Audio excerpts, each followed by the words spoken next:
Moose visits Josh Alexander's home in the closing moments of Impact Wrestling this week. Rhino and Heath are back as a tag team, plus Swingers Dungeon. All this and more in today's Impact Wrestling news.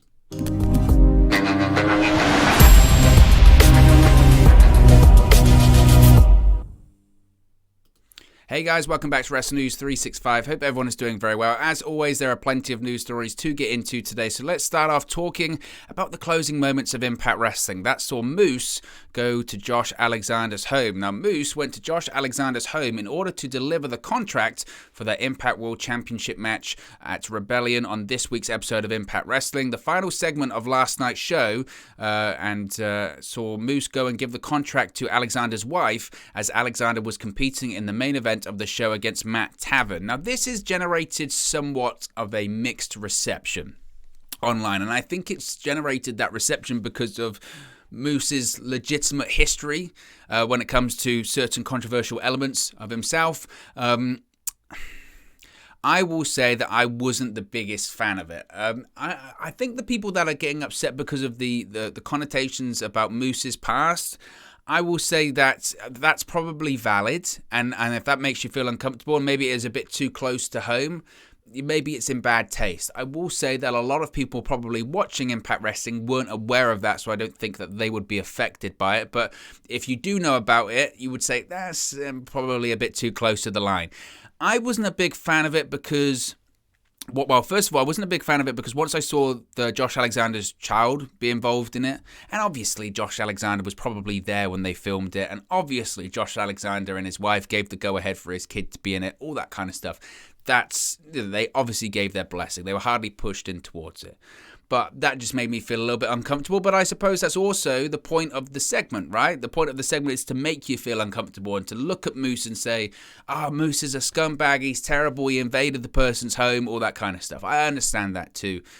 The other reason I wasn't a massive fan of it, and probably this is my biggest reason, is I just feel like it's overdone. I feel like it's been overdone. You know, we obviously saw... the whole invasion of the home thing happened a few times in the Attitude Era, and a couple of times over the years, like with Edge, say, going to John Cena's home and slapping his father famously and all that kind of stuff. Obviously one of the most famous being Stone Cold Steve Austin, Brian Pillman. Pillman's got a gun. It certainly wasn't that or anything of that nature. And to be honest, I didn't mind the Pillman's got a gun angle. I know that people said it was offensive and it was maybe too risque. It was Attitude Era before maybe WWE was comfortable going into the Attitude Era, whatever it may be. I honestly did not mind the Pillman's got a gun angle. If anything, watching it, I thought it was a bit cheesy, to be honest, because obviously he's not going to shoot anyone on live television. Nevertheless, the reason I say this has been overdone a little bit, especially in the last, year or so. We've seen this a couple of times. We saw it with Seth Rollins and Edge in their feud last year, and I just didn't really necessarily think the feud needs it. I don't think the feud needs it. I felt that it was just, unneeded. I understand they're trying to build up momentum, and they try to build up a bit of heat, I suppose, for the angle. But the angle's got enough heat in general, I felt, right? Because the storyline is that Josh Alexander did all of this hard work to get an Impact World Championship opportunity. It involved him cashing in, using Option C of his X Division Championship, beating Christian Cage, a veteran, former Impact World Champion, an AEW wrestler, bringing the title back to Impact Wrestling. And then what happens? Moose cashes in the Call Your Shot Gauntlet trophy and sneaks the title away from him, screws him over. Then what happens? His contract expires, Josh Alexander. His work visa expires. He has to go back home. And Moose at that same time is having his stuff and calling himself the God of Pro Wrestling and all this kind of stuff. And then Josh Alexander has to have the long road back to getting the championship. At the time of him saying he deserves opportunities, he's not getting them as well, and eventually he re-signs, and eventually he comes back, and now he's got his World Championship match at Rebellion. That's the story. I don't feel like the story needs a home invasion, if you will, from Moose. And was it in bad taste? I suppose somewhat. Again, I feel like there's only That would be a small amount of people that would be aware of that, but considering the background, yeah, probably. And I just felt it was an unnecessary segment for all of those reasons, for the history, for the angle, for the kid being involved, all of it. I was just like, I felt a bit uncomfortable watching that. And again, I understand that probably was the point. I just don't think it needed it. I really didn't feel like the segment or the show or the angle really needed it. Of course, now it's going to be extra personal, and this is why I always say, when we cover what happens at the Impact Wrestling television tapings in terms of the spoilers, we cover that, but it's also good to cover it after it's aired on television, because this stuff nobody really knew was coming.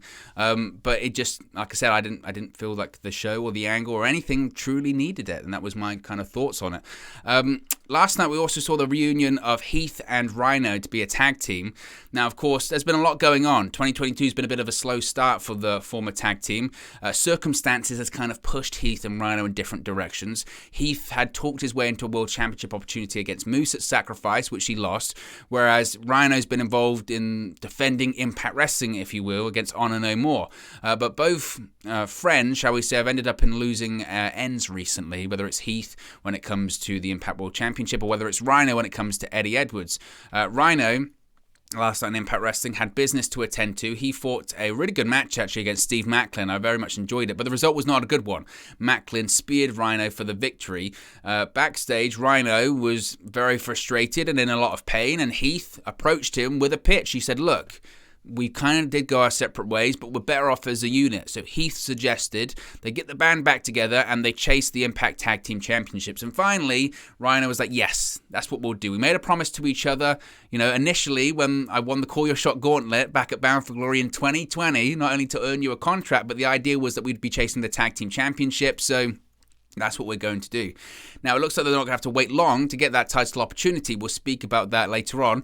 But it's good to see Heath and Rhino back together. I think that that's their best work. I felt, as I mentioned before, I know a lot of people were quite critical, maybe people that don't actually watch Impact Wrestling as much, were somewhat critical of Heath getting an opportunity at the Impact World Championship at Sacrifice. People going, it's not a main event. Heath's not a main event guy.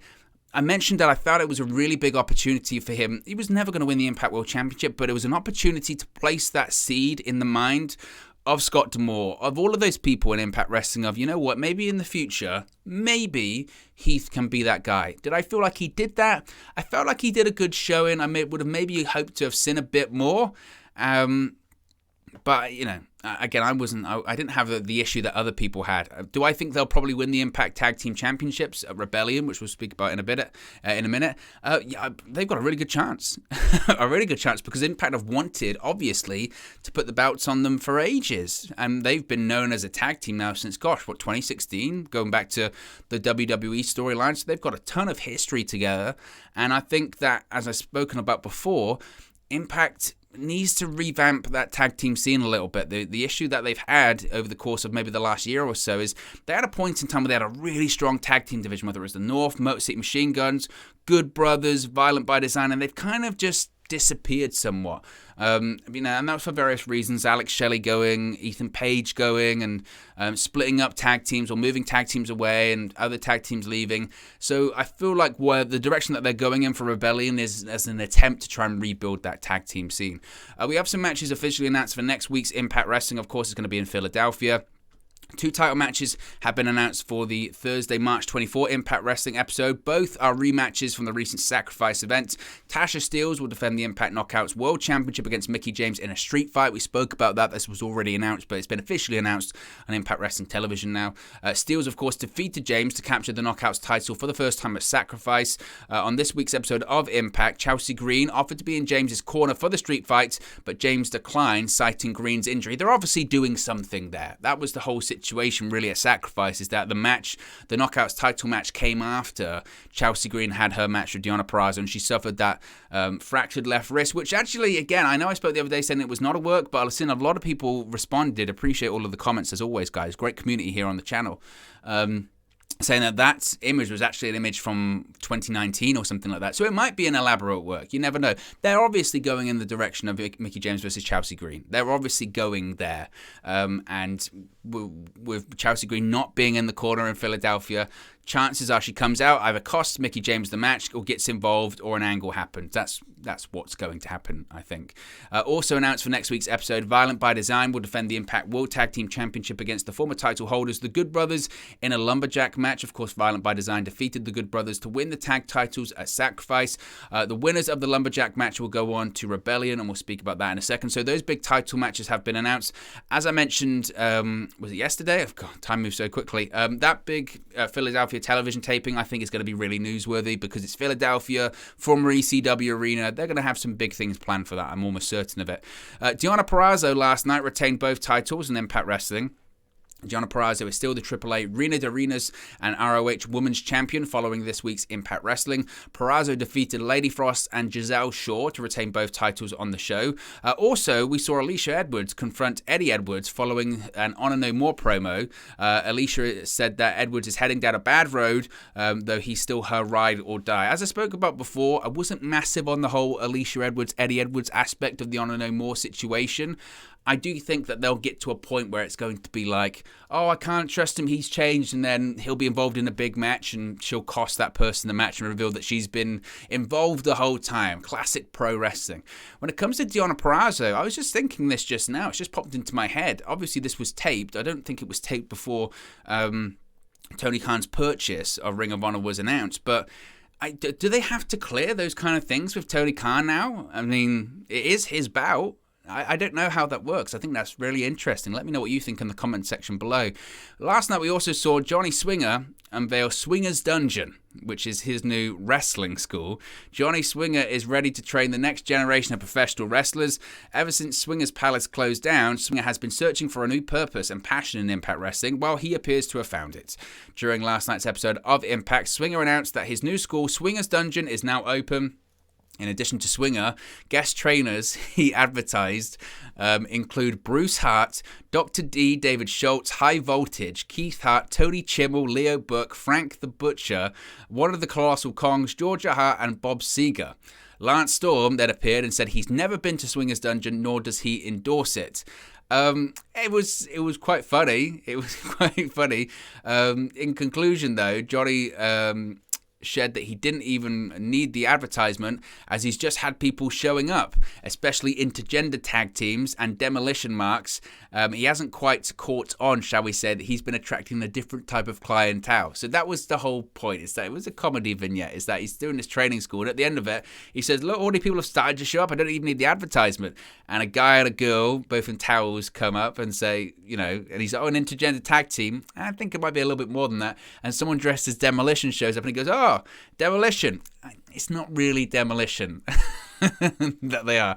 It was like, that's what Johnny Swinger is in Impact Wrestling, right? And I think some people might see that and be like, what? If they've never seen Impact Wrestling, but the vignettes and the segments that Johnny Swinger's done over there, that's the whole point, is they're completely ludicrous. And it's just, that's what Impact Wrestling does. They've got this sort of niche, dry comedy that they do, and I thought it was fun for what it was. We spoke about this briefly, but Rebellion, the Impact World Tag Team Championships, are going to be on the line. During the March 17 episode of Impact Wrestling, the Good Brothers requested a rematch for the tag titles against Violent by Design. Carl Anderson and Doc Gallows, of course, lost the bouts at Sacrifice. Backstage, of course, Scott D'Amore made the match official for next Thursday, as I mentioned, from Philadelphia. And he also revealed that whoever walks out with the titles will defend them at Rebellion on April 23rd in an 8-team elimination challenge. The competing teams will be the ones who serve as the Lumberjacks on March 24. So essentially, we're going to find out everyone that's involved in this match next week. We're going to find out who the champions are going to be, and the Lumberjacks are the remaining teams that are going to be involved. So what those teams will be, I mean, the Good Brothers, Violent by Design will be involved in it. I think the Machine Guns most likely will be involved in it. Other tag teams, I mean, it's interesting because the tag teams that previously were there aren't there anymore. So I'm fascinated. They might bring some tag teams in. I would assume, I don't know. You can let me know in the comment section below. Who do you think it will be? I mean, I think it's really curious. Really, really curious. And I think they'll probably be bringing some tag teams in as well. So that's when I say I think there's going to be some surprise names that we don't necessarily expect in there. Finally, Vincent has been speaking about how much he's been enjoying Impact Wrestling as well. He was recently on the House of Hardcore podcast and discussed his tenure in Impact Wrestling so far. He said, quote, honestly, honesty goes a long way. I said this to D'Lo Brown recently. You know what I like about this place? The honesty. This is what you're doing. No, you can't do this. This is where we're going. This is where we see what we see you doing. It's crazy in this crazy world of wrestling. Those kind of things give someone peace of mind. Thank you. This is what I have to work on. Put in the pocket. Now I remember. I can remember it. I can do it better. It adds so much to everything. Just honesty. Everybody there, for the short time I've been there, has been so honest. The communication is unreal. In comparison, I've never really had that. The critique is awesome because I came from a school where Spike Dudley, that's all he did, was critique and give you feedback and tell you what sucks and what was good. That was the one thing that really stood out to me about going to Impact. That was big to me because it was so different. The communication is fantastic with everybody. So Vincent appears to be loving things in Impact Wrestling at the moment. Let me know your thoughts on today's Impact Wrestling news stories in the comment section below. Be sure to like and subscribe to Wrestle News 365, and I'll speak to you again very, very soon. Hey guys, thank you for watching, listening, streaming, or however you come across this video today. Be sure to click on the video on the right there to watch our next video, or click the bottom there to subscribe, or the bottom right hand corner. Thank you very much, and I'll speak to you again very soon.